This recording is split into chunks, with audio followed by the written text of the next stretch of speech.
Maaf Duk, nek saya iku Mbah nggak bisa bantu.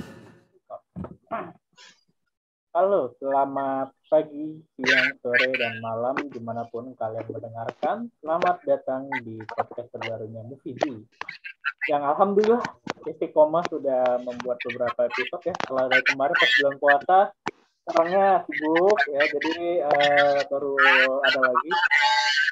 Kita hari ini akan ngebahas film ya, yang sedang naik daun ya. Nggak ada hubungannya sama background belakang ini. Kebetulan ini gambar Ziva, karena kebetulan dari tadi dengerin lagu Keri Cinta punya Ziva dan ngotak, jadi ya udah nggak apa-apa, pasang aja, jadi nggak ada urusannya sama KKN sama ya sama film yang sekarang ini. Jadi kita bakal ngebahas film KKN di Desa Penari. Nah kali ini gue tidak sendiri, tentu saja gue bersama dengan Pasca Golde. Halo. Movie. Woi, ini baru balik ke Jakarta. Baru balik ke Jakarta nih. Ya, perjalanan berapa lama dari Jogja? Oh, nggak kayak Mbak Ami ya. Mbak Ami 27 jam ya katanya. 27 jam terjebak. Oh, itu gimana ya? Terlalu. Oke. Jadi ini kita bakal ngebahas nih film KKN di Desa Penari yang saat ini udah 3 juta penonton dalam waktu 9 hari ya. Waduh, gila emang ya, mantap banget gitu. Sampai Dr. Strange kalah ya. Kira-kira per hari sih udah 3,3. Iya. Benar ya, hari ke-10 ya. Udah 3,3. 3,3 ya. Konsisten 200.000 per hari. Gila itu ngumpulin penontonnya gimana ya? udah kaya banget tuh kayak tontonnya. Aduh, oke, mungkin kita bisa jelas. Ngepit dari KKN nih, bercerita tentang beberapa anak-anak mahasiswa universitas. Kita nggak tahu universitas apa ini ya. Jaket biru-biru di Jogja, universitas apa tuh? Ya itu kampus saya juga biru. Gak ngerti nih dia pakai kampus apa itu. Waduh. Dari kita sensor aja dulu ya. Kalau kuning kan UI. UI, tapi kan dia pakai anak biru Jogja, gitu. Nggak mungkin anak Depok ngomongnya bedok, anak Depok ngomongnya lo gue dong. Iya. Ya maaf. Jadi mereka datang untuk KKN ya di sebuah desa kecil yang terpencil banget ya, nggak ada teknologi, nggak ada listrik, nggak ada apa gitu. Sampai akhirnya mereka diganggu oleh Badarawi gara-gara satu kejadian yang bikin thread-nya viral. Kita semua sudah tahu ya maksudnya apa. Aduh. Oke, kita bakal ngebahas nih. Mungkin ekspektasi Mas Aska sendiri sebenarnya udah ngebaca thread-nya belum? Sudah. Kebetulan thread-nya itu kan udah viral juga 2 tahun, yang hampir 2018-2019 lah ya. Berarti udah hampir 3 tahun 4 tahun. Jadi ketika dibaca itu udah viral banget, terus rame mau dibikin film, itu udah anyep lagi tuh. Jadi ada masa-masa anyepnya. Jadi ketika setelah pandemi berakhir baru diangetin lagi, ternyata masih efektif ya. Gitu. Tapi ini kenapa ya? Berasa goreng masih novel ya. Enak ternyata ya. Berasa dijauh sekali kita mereview film ini, diangkat dari sesuatu yang sudah viral bertahun-tahun yang lalu sama seperti film yang kemarin ya. Bedanya yang satu lagi filmnya nasibnya tidak bagus ya. Hanya 3.000 penonton. Bagus. Bener. Iya. Sama. Bedanya viral terus mencoba diangetin lagi, tapi satu anyep, yang satu lumayan lah, masih ada rasanya gitu. Oke. Nah, gue yang sendiri nggak ngebaca thread-nya ya sama sekali. Jadi kalau berekspektasi sebenarnya nggak tahu ya, gue sama sekali nggak tahu. Cuman berharap ya udah, karena kan Awi Suryadi dari Danur, ya udah Danur mah kayak gitu filmnya. Terus mau berharap horornya kayak gimana gitu. Nah kalau dari Mas Aska sendiri nih, yang udah ngebaca thread di Twitternya, ekspektasinya gimana? Horornya? Semuanya dong. Dari segi horor ya, ada beberapa film dari Awi Suryadi yang Ya, dari segi horor. Terus kalau dari Twitternya itu horornya juga bukan horor yang jump scare juga ya. Kalau kita baca dari Twitternya, tapi emang mereka si penulis dari Simple Man-nya itu, Simple Man yang bikin thread di Twitter itu membuat nuansa itu menjadi tidak nyaman gitu. Kita baca tuh kayak merinding disco sampai akhir sampai 500 tweets itu diulang-ulang, emang akan ngerasa kita serem, tapi bukan dikagetkan dengan tiba-tiba ada hantu terus kita takut, enggak gitu.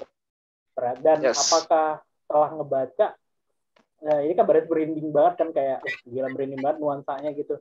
Nah setelah nonton apakah sesuai ekspektasi apa enggak?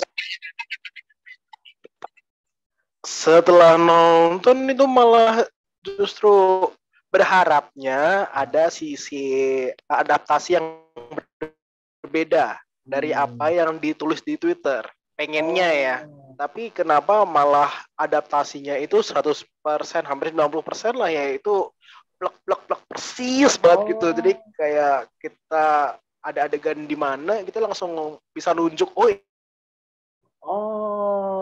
untuk divisualisasikan sama Awi Suryadi.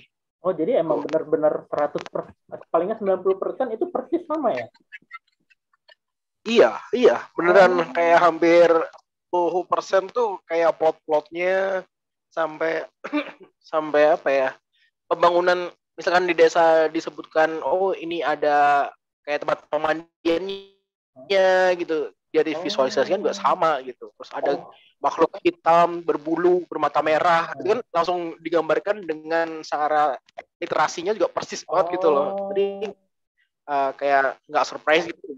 Oh pantas aja, karena waktu kemarin nonton sebelah gue tuh ada cewek dua, yang satu temannya ngasih tahu, nah ini ntar pas muncul karakternya, nah ini ntar mati, terus ntar kayak gini, woi. Pas ada kayak gitu yang di pemandian, yang pas mau di pemandian, dia langsung nyeritain semua, ntar dari sini, woi gue dengerin loh. Gue dengerin, jadi emang benar-benar persis ya. Gue kirain tuh apa ya, pas dia udah tahu adegannya langsung kan dibilang kan kayak kan bener, gue bilang juga apa, berarti emang bener-bener sama ya berarti ya. Gitu. Nah itu kayak kalau di film Marvel kan ada si paling Marvel, kalau ini tuh kayak si paling pembaca thread Twitter gitu, langsung si paling paham cerita gitu, langsung berapa pelajarannya. Itu yang membuat kita jadi nonton juga, kalau Mas angkat baca ceritanya kayak udah hafal lah plotnya gitu. Apalagi ada yang sok-sokan pintar pengen ngasih tahu adegan berikutnya, itu yang nyebelin. Sayangnya malah dikasih lampu hijau terus nih sama MD sama Awi Suryadi, langsung emang cocok semua. Coba kalau kita dikasih twist-twist yang lain atau ada tambahan karakter satu baru, atau misalkan karakternya ada satu yang lain, itu kan mungkin kita ada ngerasa ini adaptasi bebas aja, bukan adaptasi blak-blakan 100% mirip gitu. Iya. Jujur ya, kalau gue nonton film KKN di Desa Penari itu nggak tahu kenapa, apakah karena memang horornya emang dibuatnya bukan tipe horor yang kayak Danur tuh yang jump scare dor, atau emang film itu emang nggak ada kejutan sama sekali. Karena gue sepanjang nonton tuh ya udah Awi Suryadi itu kalau di semua film horornya itu kayak gini gitu loh, kayak emang kayak gini, nggak ada kejutan. Dia bertahun-tahun bahkan disebut-sebut sebagai film horor MD paling mahal, 15 miliar kan. Padahal kita udah berharap dengan budget kemahalan itu tuh bakal dikasih sesuatu yang wah banget gitu. Tapi ternyata emang tidak ada kejutan ya, karena emang di threadnya memang kayak gitu. Horornya pun juga kayak gitu memang. Horornya tuh lebih horor yang miris gitu loh. Melihat kelakuan para karakternya ini kayak ada hal yang berbuat salah gitulah dari sebuah desa itu. Nah, jadi yang dijual pun dari judulnya kan ada judul besarnya kan di Desa Penari. Makanya mereka lebih mengeksploitasi suasana apa sih yang terjadi di Desa Penari, bukan hantu apa yang di Desa Penari gitu. Kayaknya sih gitu. Oh gitu. Jadi mereka menggarisbawakan ya lebih ke menjual lokasinya. Kayak wahana rumah hantu kan jadinya. Kalau misalkan kita pengabdi setan kan dia nggak ngefokuskan ke dalam bentuk rumahnya, meskipun itu plot device-nya itu adalah bentuk rumahnya, tapi lebih ke sekte-sektenya atau perilakunya gitu.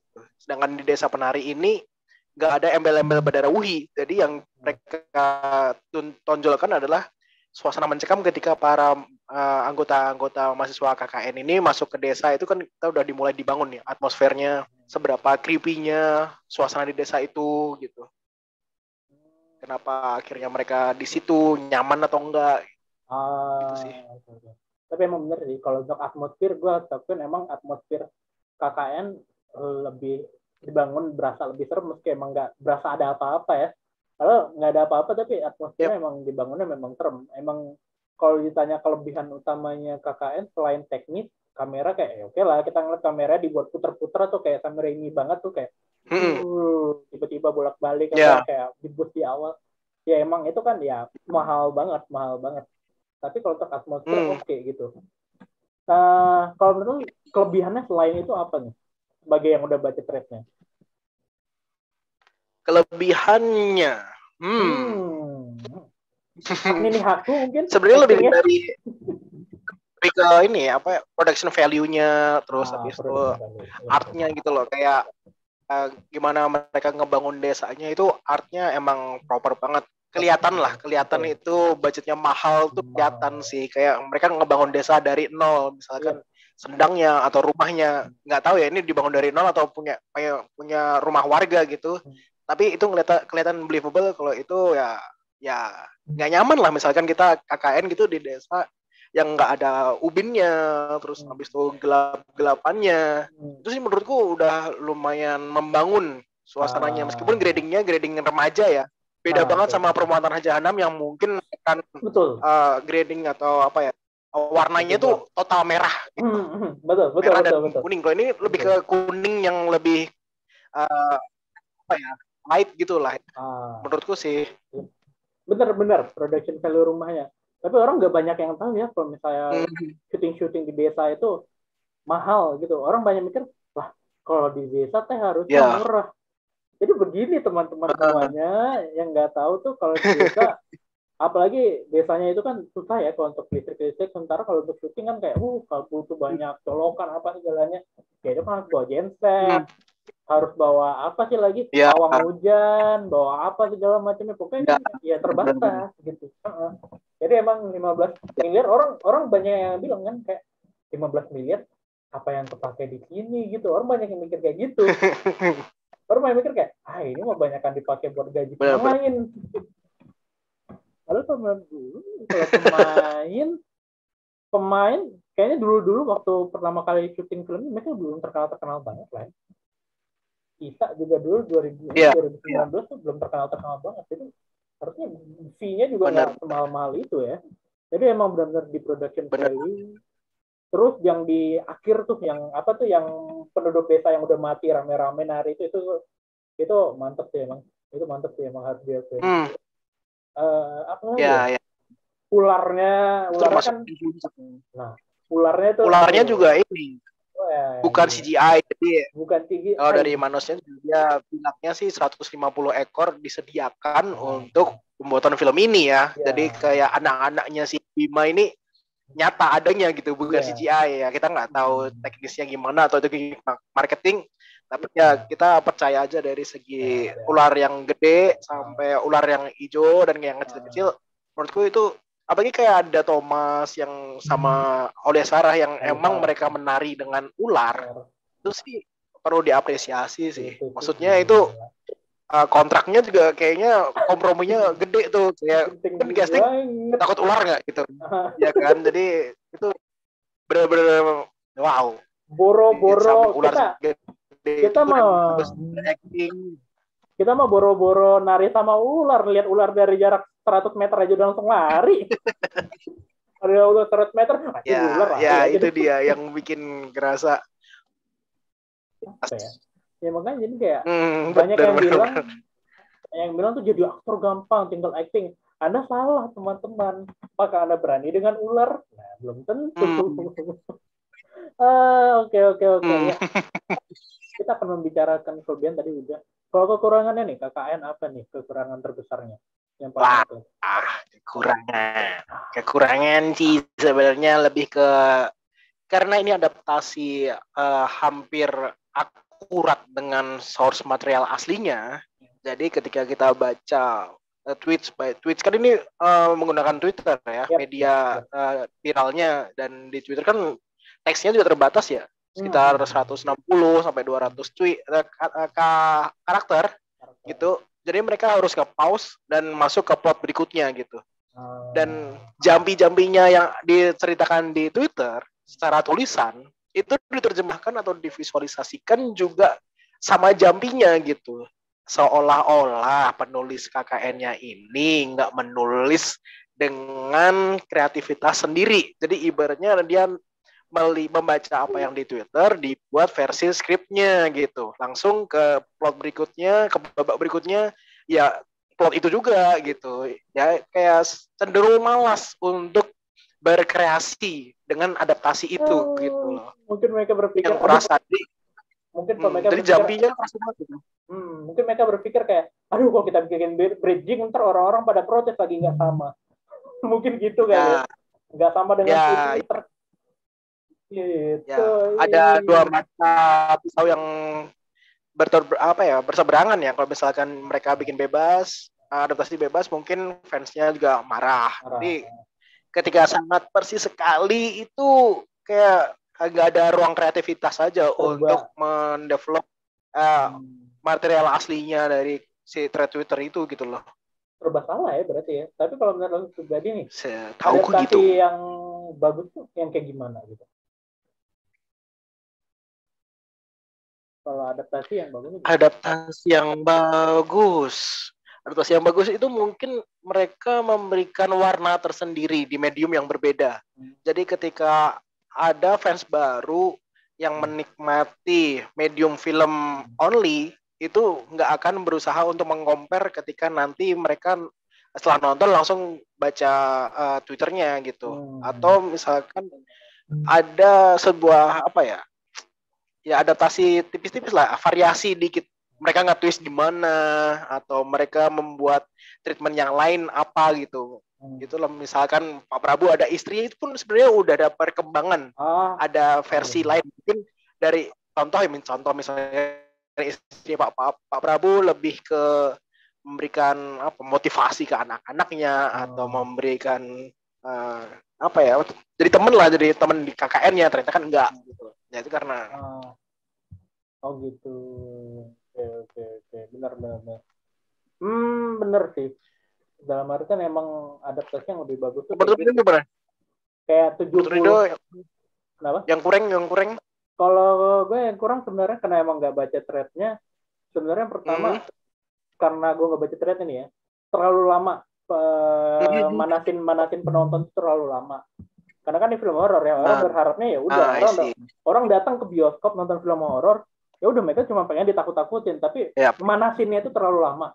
2 jam 10 menit untuk film horor. Ukuran Indonesia itu kayak aduh ini panjang banget gitu. Ya. Oke. Bener kan? Jadi padahal padahal banyak penampakan yang harusnya bisa dipatahin di setiap scene gitu ya, tapi ternyata mereka nggak memaksimalkan itu gitu ya. Benar banget. Jadi kayak benar-benar kayak aduh lama banget pemanasan di awal tuh, lama banget itu kayak ngenalin ini satu-satu, ini itu namanya, ini itu namanya, kayak aduh ya Allah nggak ada apa-apanya di sini, kayak agak ini sih. Karena kalau filmnya tuh jadi kayak sejam 40 menitan juga cukup nggak sih sebenarnya, sejam 40. Iya. Selain lama juga ada beberapa yang repetitif gitu. Ya adegan siapa, Tisa Biani sama Dida Thomas, siapa namanya ya? Widya sama Nur. Widya sama Nur. Iya. Pertama Nur dulu mandi, itu lama plotnya, ya kan? Di build up-nya juga lama, tapi kita nggak diberi suatu gebrakan yang bikin kita kaget atau apa gitu. Iya, betul. Kemudian ketika udah lelah dengan plot yang lama, diulang lagi adegan giliran Widya yang mandi. Itu juga lama lagi deh. Kalau yang sering diomongin orang kan berapa kali si Widya mandi kan, gayungnya itu disiar ke muka gitu doang kan. Itu repetitifnya 2 kali, build up 2 kali itu kan ya itu sangat wasting time sekali sih. Itu tuh rasanya tuh kayak lagi nonton orang lagi masuk ke tempat ngeprank, dia udah habis ngeprank, aduh gue udah ngeprank, lo lagi lanjut lah, lo yang kena prank lagi gitu, jadi kayak agak ya itu ya banyak yang dirasa orang tuh kayak gitu, lambatnya di situ. Orang tuh keselnya di situ pas si Nurnya udah kena, ditanya kenapa, dia kayak nggak ada apa-apa. Oke. Dia kayak udah nggak ada apa-apa nih, nggak ada ekspresi apa-apa nih. Dia kayak apa ini, jangan waktu adegan di dalam pemandian sama pas keluarnya itu syutingnya di hari yang berbeda gitu, terus nggak continuity antara sebelumnya apa gimana ini. Jadi kayak orang bener kayak orang pas sebelah itu kayak perasaan dia tadi barusan dia kena tuh kenapa, padahal dia ketakutan kan gitu, ketakutan gitu, terus tiba-tiba pas keluar nggak ada apa-apa. Bingung benar kenapa, dan itu kan juga di hari pertama KKN gitu, di hari pertama mereka KKN mereka mandi bersama, tapi di hari-hari berikutnya itu mereka nggak ada adegan mandi ataupun nggak ada bilang ke teman-temannya ini kamar mandinya lumayan nyebelin ini gitu loh. Jadi kayak lah kalian sama KKN cuma mandi sekali dan bareng, setelah itu nggak ada tentang kamar mandi ini nih gitu loh. Itu yang tinggalkan ntar mau bertanggung jawab di situ sih. Dan gue sih ya sebenarnya kalau gue jadi Nur, gue udah ketemu setan hitam kayak gitu tuh, gue langsung hari pertama tuh kita langsung balik, udah bodoh amat, pulang udah nggak bener. Pulang nih, udah nggak ada yang bener nih, nggak perlu nunggu. Paling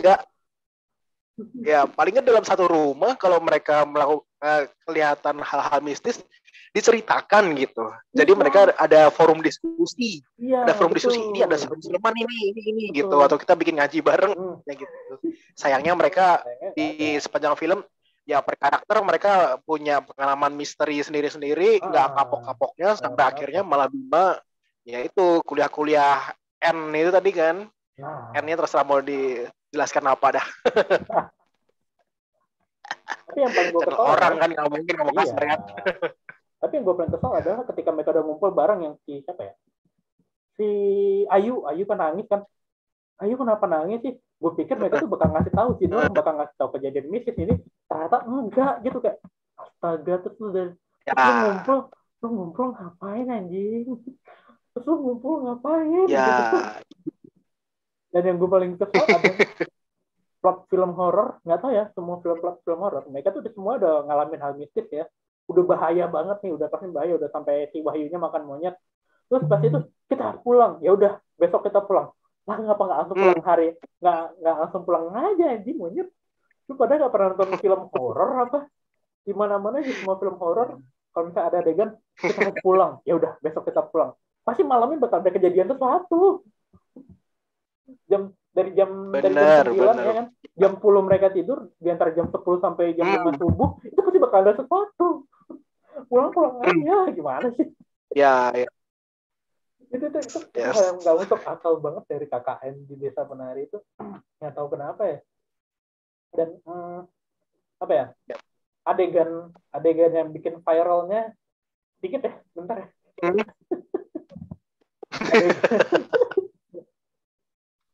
Iya.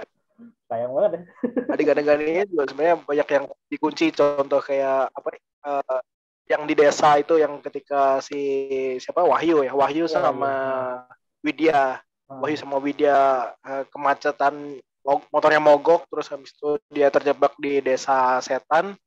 Itu sih sebenarnya udah golden cinemanya di sini sih. Golden cinema pertama itu, yang kedua ketika si Ayu nari-nari di belakangnya, di depannya ini Bendara Wuhi. Itu sih. Ya, itu salah satu golden cinema, maksudnya creepy-nya dapet sih. Creepy-nya banget. Gimana Owi Suryadi bikin momen horor atau atmosferik horornya tuh dapat banyak warga itu satu fokus ke satu orang ini. Itu ngeri sih. Mantap gitu. Itu bagus. Iya. Ya. Gue sejujurnya gue nggak kepikir loh kalau hal kayak gitu aja itu bisa bikin horor gitu, kayak motor hidupin terus tiba-tiba musiknya masih semua natap. Itu keren banget ya.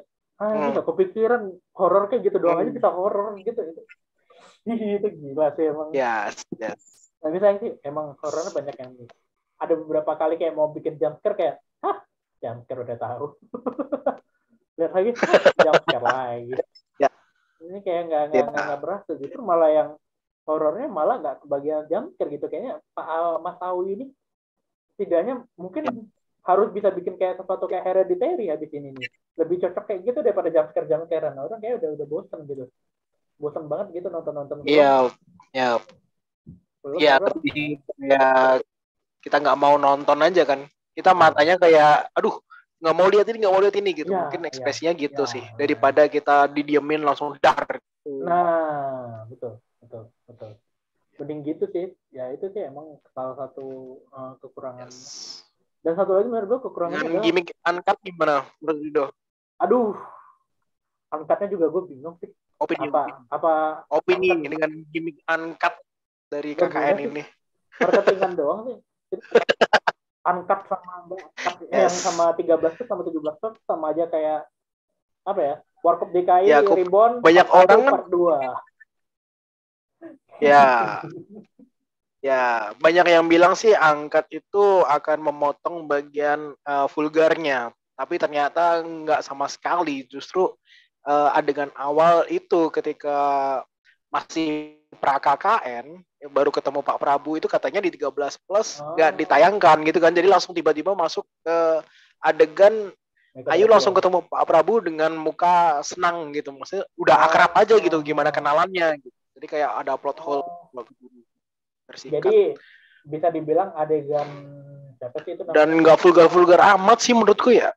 Ya kan? Sekali enggak. Maksudnya itu masih ramah juga gitu loh. Masih ramah banget gitu. Dan berarti berarti sebenarnya secara kesimpulan mukanya Andri Mas Hadi itu untuk dewasa, untuk 17 tahun ke atas. Makanya tidak ditampilkan. Kalau anak-anak biasanya mungkin takut. Anak-anak bocil-bocil umur 12 tahun pas lihat muka Andri Mas Hadi kayak serem banget gitu. Jadi siapa tahu. Kita nggak tahu ya. Yang menyebabkan kengerian ini kan sebenarnya aksi yang dilakukan Bima. Ya, betul. Itu dihilangkan atau seenggaknya tidak ada plot tentang itu, mungkin makin bingung. Makanya emang harus ada pengadeganan ya Ewita itulah ya. Walaupun tidak vulgar, masih kayak ciuman dalam kolam itu bikin ngelahirin anak ular ya kayak gitu loh. Iya. Secara polosnya bocah gitu. Padahal kalau kita lihat film lain yang ada adegan berendam kolam itu juga PG-13 juga lolos lah. Maksudnya kita cuma PG-13 juga pasti lolos, gimana sih? Jadi kayak apa ya? Panjang film tuh kalau angkat sebenarnya harusnya bukan disebutnya angkat, extended oke. Extended mungkin kita masih bisa terima gitu, extended. Kalau angkat apa yang dipotong, apa yang tiba-tiba itu 17 tahun ke atas.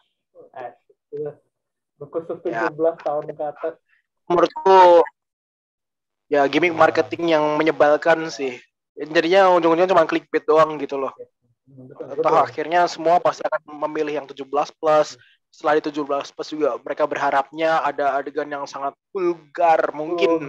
Ya kalau mau vulgar mending kalian nonton di VPN gitu, nggak usah datang ke bioskop. Itu namanya salah sasaran, salah pilihan kalian gitu loh. Dan berharap yang aneh-aneh.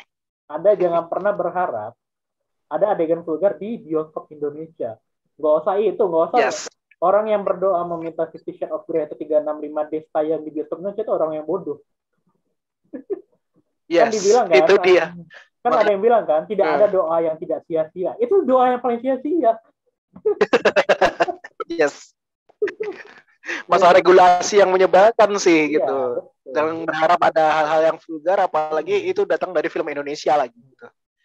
Nggak bisa, susah sih. Apalagi ada Tisa Biani. Tisa Biani umurnya masih berapa? Kan kalau Tisa Biani datang ke lokasi ada orang tuanya. Kalau orang tua lihat, astagfirullahaladzim, kamu besok nggak usah acting lagi. Kamu nggak boleh gitu. Ya, benar-benar sepakat. Tapi harus kita akuin ya, marketing KKN bagus banget ya. Yes, menurutku sih itu bekerja dengan sangat baik dari segi marketingnya, dengan segala gimmick-gimmicknya tuh mereka udah memberikan amunisi gitu. 2 tahun mereka menanti momen yang tepat supaya nggak dibeli sama OTT.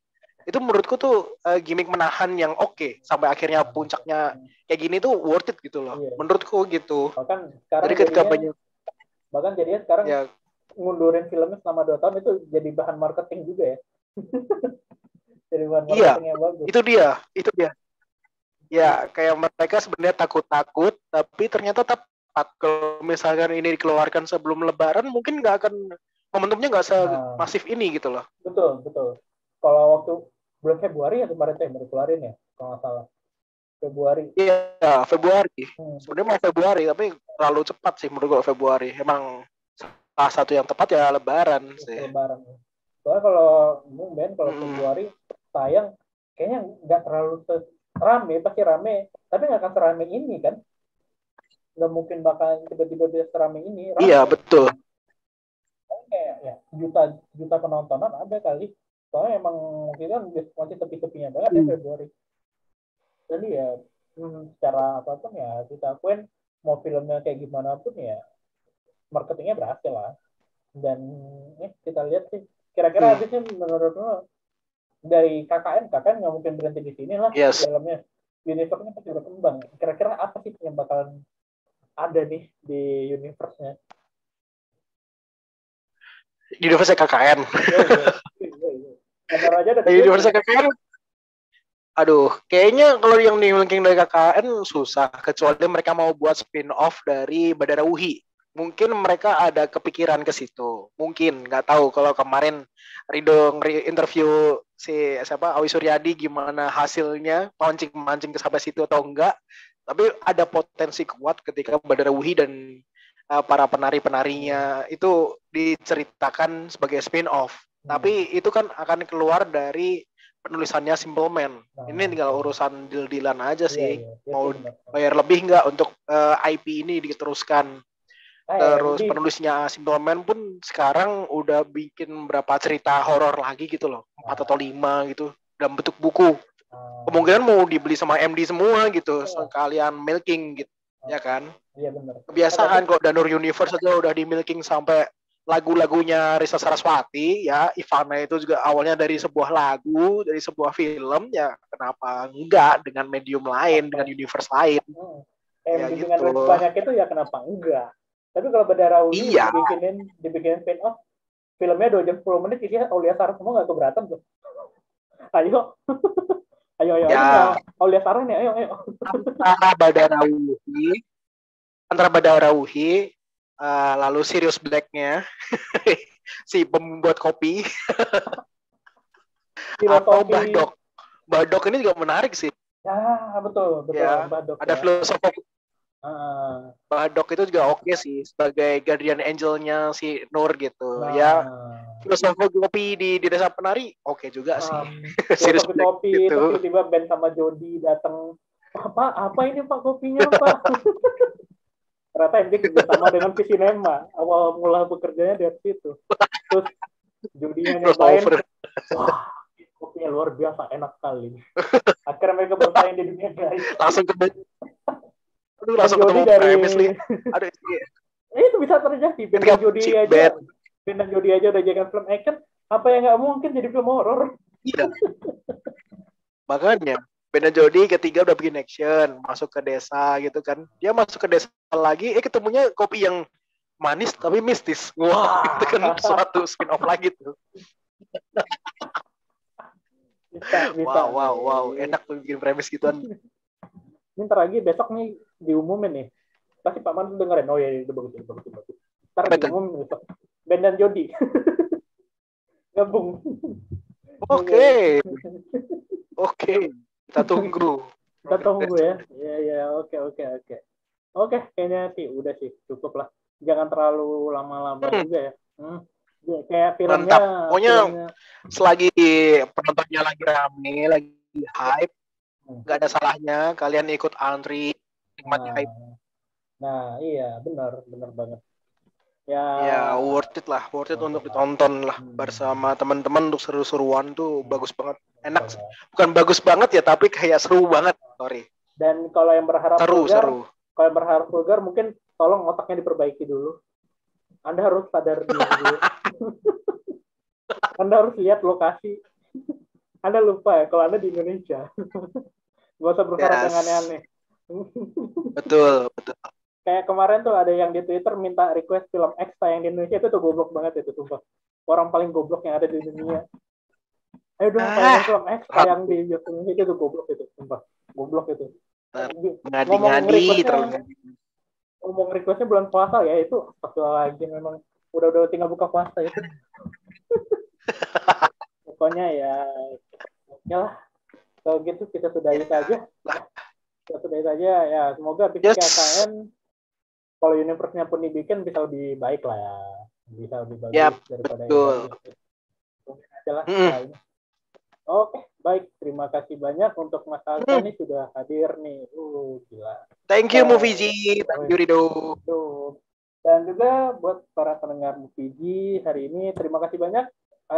Sampai jumpa di episode selanjutnya.